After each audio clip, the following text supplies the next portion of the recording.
பொருட்கள்லாம் தேவைக்கும். வெங்காயம் தக்காளி வதக்கிக்கலாம் நல்லா.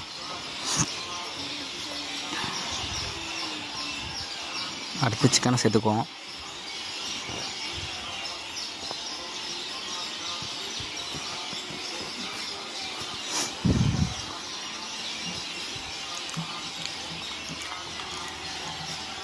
நல்லா கிண்டி விட்டுக்கலாம்.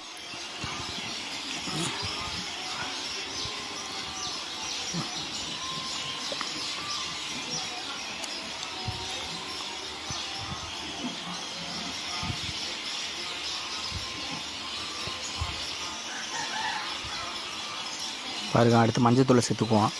நல்லா கொஞ்சம் நல்லா கறி இதிலே வெந்ததுக்கப்புறம் அப்புறம் தான் தூள் சேர்த்துக்கணும்.